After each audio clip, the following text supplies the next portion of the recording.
Here is a tip for Tuesday tips for Tuesday.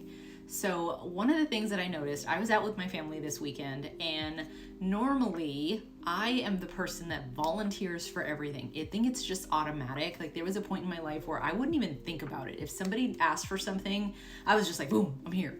Like, and there was never a thought like, oh, am I gonna have capacity for this because I have this and I have that going on? It was always like, yes. And then I would always tell people, like, anytime they invited me to things, it's like, oh yeah, I'm gonna be there, like, without even giving it a thought.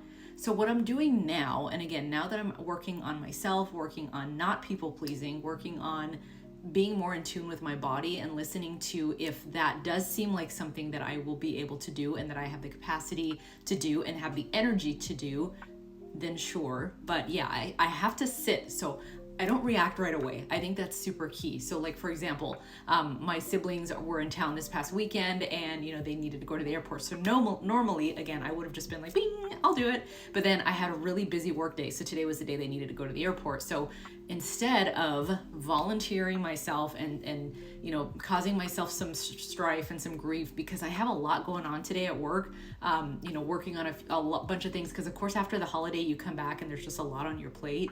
So I knew that I had all of those obligations and things that I had to work on. So I didn't volunteer.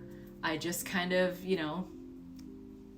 I didn't volunteer, which again is huge for me. And I noticed in that moment, because I literally, it's almost like I stepped back and I could watch myself, and I'm like, it was like, don't do it, and that was a really good moment for me, because I said, you know what, I knew that, and the old me would have been like, yes, let me take care of that. I'm not going to worry about what I have going on. Let me be the superhero for you.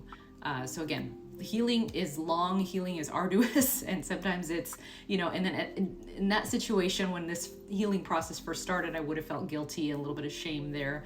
But actually I feel good. I was able to do what I needed to do today here in my house. Didn't have to drive. So, just give yourself that pause to listen to yourself, really stop, listen to see how your body's feeling, and then you can make a rational decision after that.